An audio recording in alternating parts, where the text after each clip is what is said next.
मैंने जिसको दिल ये दिया है, मैंने जिसको प्यार किया है वो। बॉलीवुड के एक ऐसे चॉकलेटी अभिनेता जिनकी खूबसूरती उनके को एक्ट्रेस पर भारी पड़ती थी, चाइल्ड आर्टिस्ट के तौर पर अमिताभ बच्चन, श्रीदेवी और अनिल कपूर के साथ स्क्रीन शेयर करने वाले कलाकार जिनके क्यूटनेस पर लाखों हसीनाएं फिदा हुआ करती थीं। लेकिन क्या आप जानते हैं कि कपूर खानदान से रिश्ता होने के बावजूद भी हमेशा स्ट्रगल करते रहे? मेरी तरह तुम भी कभी। और आखिरकार बॉलीवुड ने इन्हें बाहर का रास्ता दिखा दिया। क्या आपको पता है कि लीड रोल की तलाश में 50 से ज्यादा फिल्में करने के बावजूद इनकी पहचान सिर्फ एक सपोर्टिंग एक्टर की बनकर रह गई? और क्या आप यकीन करेंगे कि झूठे इश्क में पड़कर तुम्हें जितना भुलाते हैं तुम, ये एक्टर प्रोड्यूसर बन गए और ड्रग्स लेने के आरोपों ने इनका करियर खत्म कर दिया। तो कौन थे ये अभिनेता और क्यों इतनी उतार चढ़ाव भरी रही, इनकी जिंदगी बताएंगे। इनकी जिंदगी से जुड़े और भी कई सुने अनसुने किस्से आप बने रहिए हमारे साथ। जरा देख मेरा दीवानापन कि तेरे बिना नमस्कार दोस्तों, मैं हूं गोपी शुक्ला और आप देख रहे हैं अपकमिंग जुनून बॉलीवुड, जहां हम फिल्मी हस्तियों की जिंदगी के सुने अनसुने किस्से पूरे रिसर्च के साथ बेबाकी से प्रस्तुत करते हैं। तो आज के वीडियो में हम बात कर रहे हैं एक्टर आफताब शिवदासानी की, जो एक समय में डीनो मोरिया और जॉन अब्राहम सरीखे एक्टर्स के कंपटीटर्स माने जाते थे और चॉकलेटी बाय के नाम से मशहूर हो गए थे। लेकिन इससे पहले कि इनके करियर, फिल्मोग्राफी और कंट्रोवर्सी की चर्चा करें, चलिए जानते हैं कि आफताब ने शुरुआत कहां से की। आफताब शिवदासानी का जन्म सिंधी पिता और ईरानी मां के घर 25 जून 1978 को मुंबई में हुआ था। आफताब बचपन से ही काफी क्यूट थे और शायद यही वजह रही कि नन्हे आफताब के पास टीवी कमर्शियल्स की लाइन लगी रहती थी। खबरदार, मुझे खाओगे तो दांत हिला दूंगा। अबे जा, ये सिबा का फ्लोराइड वाले स्ट्रॉन्ग दांत। महज 14 साल की उम्र में ही आफताब ने अपने क्यूटनेस के लिए फेयरएक्स baby of the year award भी अपने नाम कर लिया था। आफताब की स्कूलिंग मुंबई के सेंट जेवियर हाई स्कूल से हुई थी और इन्होंने अपना ग्रेजुएशन मुंबई के ही एचआर कॉलेज ऑफ कॉमर्स से पूरा किया था। कॉलेज में आने से पहले आफताब करीब 350 टीवी कमर्शियल्स में काम कर चुके थे और बतौर चाइल्ड आर्टिस्ट बॉलीवुड में इनकी एंट्री भी हो चुकी थी। चाइल्ड आर्टिस्ट आफताब को पहली बार अनिल कपूर और श्रीदेवी स्टारर फिल्म 1987 में आई मिस्टर इंडिया में काम करने का मौका भी मिला। फिल्म सुपरहिट रही और नन्हे आफताब को भी नोटिस किया जाने लगा था।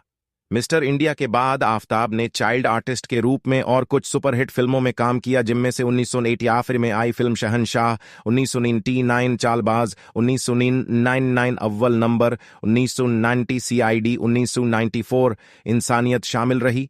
इन सभी रोल्स में आफताब के अभिनय को खूब पसंद किया गया। हालांकि फिल्म शहंशाह में इनके अभिनय ने डायरेक्टर्स, दर्शकों और क्रिटिक्स का ध्यान भी अपनी ओर खींचा।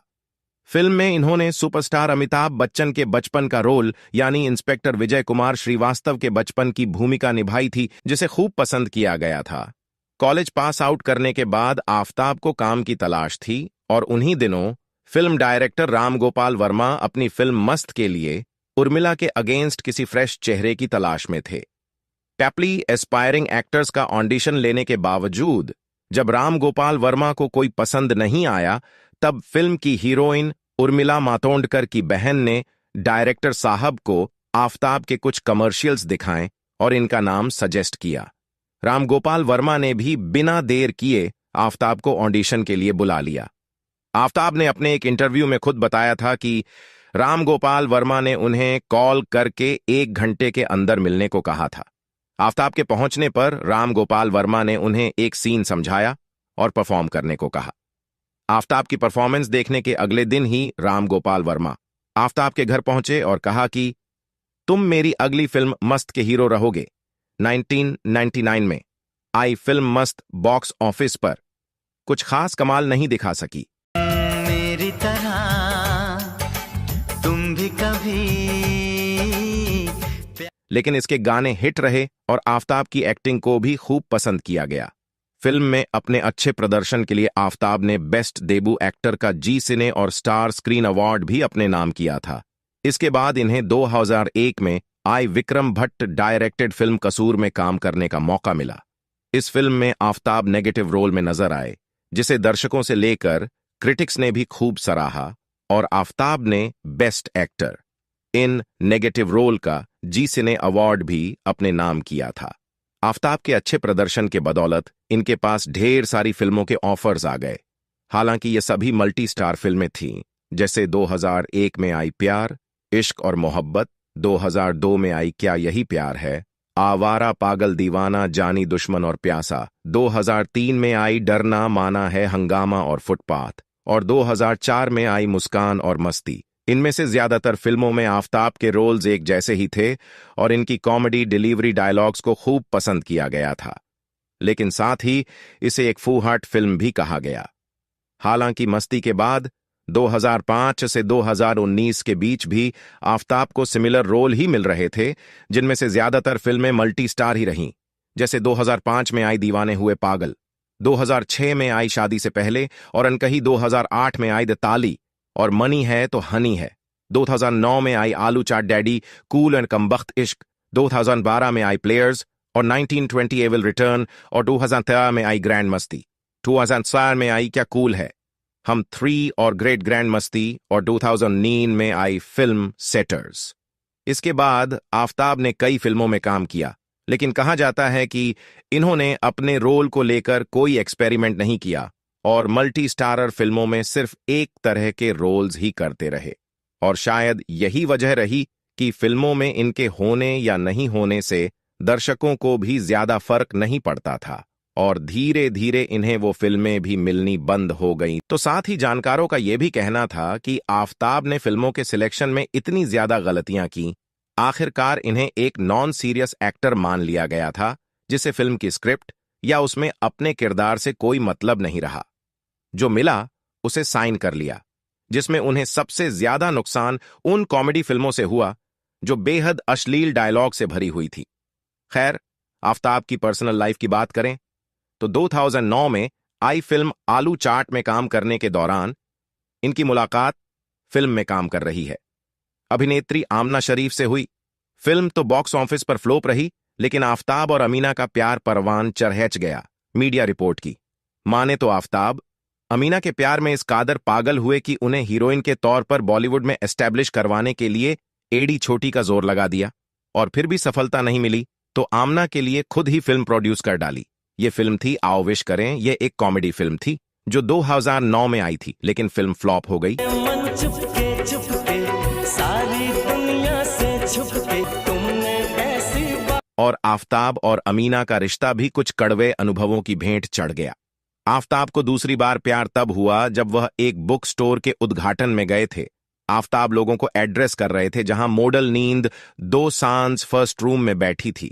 आफताब की नजर नींद पर पड़ी तो वो नींद को देखते ही रह गए। लव एट फर्स्ट साइट का शिकार हुए आफताब ने बिना वक्त गवाए इस मुलाकात के 3 हफ्तों के भीतर ही नींद को शादी के लिए प्रपोज कर दिया और नींद ने भी हां कर दी। आपको बता दें, नींद दोसांझ हांगकांग में लग्जरी ब्रांड एडवर्टाइजिंग में काम करती थी। कुछ समय की डेटिंग के बाद 2012 में दोनों ने सगाई कर ली और फिर 2014 में शादी, लेकिन यह शादी सिर्फ परिवार वालों की मौजूदगी में ही हुई थी। हालांकि 2017 में एक बार फिर धूमधाम और रीति रिवाज से दोनों ने शादी की, जिसकी तस्वीर सोशल मीडिया पर छाई रही। आफताब और नींद की जोड़ी बॉलीवुड के सबसे क्यूट कपल लिस्ट में शुमार की जाती है। शादी के 6 साल बाद 2020 में लंदन में इस कपल के घर एक बेटी ने जन्म लिया, जिसका नाम नविया रखा गया।